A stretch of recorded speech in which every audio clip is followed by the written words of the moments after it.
انسان کا ناکام ہونا، مایوس ہونا، پریشان ہونا اور زندگی میں آنے والے بہت سارے حادثات کے ساتھ اپنے آپ کو بہت پیچھے محسوس کرنا ایک عام سی بات ہے۔ جی ہاں، یہ عام سی بات اس لیے ہے کیونکہ ہم اپنی زندگی میں جتنے ماہ و سال گزارتے ہیں ان میں کوئی نہ کوئی تبدیلی ضرور آتی ہے۔ زندگی کا نام ہی تبدیلی ہے۔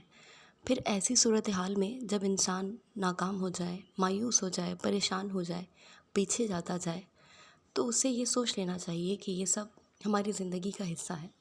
بات سوچنے میں، کہنے میں اور کرنے میں بڑا فرق ہوتا ہے۔ ہاں، لیکن یہ کہ جب ہم یہ سمجھ جائیں گے کہ یہ زندگی کا حصہ ہے تو ہمارے لیے ہر قدم آسان ہوتا چلا جائے گا۔ اب اگر آپ کسی وجہ سے ناکام ہوئے ہیں یا آپ کسی وجہ سے پیچھے جا رہے ہیں تو یہ مت سمجھیے کہ یہ زندگی کا آخری لمحہ ہے، بلکہ یہ یاد رکھیے کہ زندگی آپ کو خود موقع دے گی کہ آپ آگے بڑھیں۔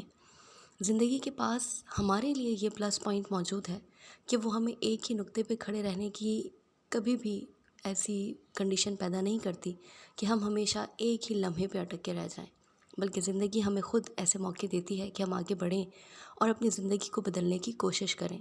یہ بات ساری ہے ول پاور کی۔ انسان کے پاس اگر جدوجہد کرنے کی، کوشش کرنے کی اور لگن کے ساتھ اپنے کام میں جڑے رہنے کی عادت ہو تو وہ کچھ بھی کر سکتا ہے۔ جی ہاں، کچھ بھی۔ ناممکنات تو بہت معمولی سا لفظ ہے۔ ہاں، یہ یاد رکھیے کہ آپ کی امیجنیشنز آپ کے اپنے اصل روپ کے مطابق ہونی چاہیے۔ ایسا نہ ہو کہ خیالوں میں آپ بہت دور ہوں اور حقیقت میں آپ کا اس سے کوئی واسطہ نہ ہو۔ جناب، تو بات ہو رہی ہے ناکامی کی یا مایوسی کی۔ جب انسان ناکام ہوتا ہے تو آبویسلی وہ مایوس بھی ہو جاتا ہے، اور جب انسان مایوس ہونا شروع کرتا ہے تو اس کے لیے بہت آسان ہوتا ہے ہر چیز سے نگیٹو پوائنٹ نکالنا، ہر چیز سے نگیٹیوٹی سوچنا، ہر چیز میں یہ سوچنا کہ میں ہی پیچھے ہوں، میں ہی برا ہوں، مجھ سے ہو ہی نہیں سکتا اور میں تو کر ہی نہیں سکتا۔ لیکن یاد رکھیں کہ زندگی آپ کو کبھی خود آ کر یہ نہیں کہتی کہ تم ناکام ہو، یہ تم پیچھے چلے گئے ہو، تم سے تو ہوگا ہی نہیں۔ یہ تو ہماری اپنی سوچی سمجھی خود ساختہ باتیں ہیں جن کو ہم سوچتے ہیں اور سمجھتے ہیں کہ بس یہ آخری ورڈ ہے اور یہ آخری باتیں ہیں، اس کے بعد تو ہم کچھ کہنے کے قابل رہیں گے ہی نہیں۔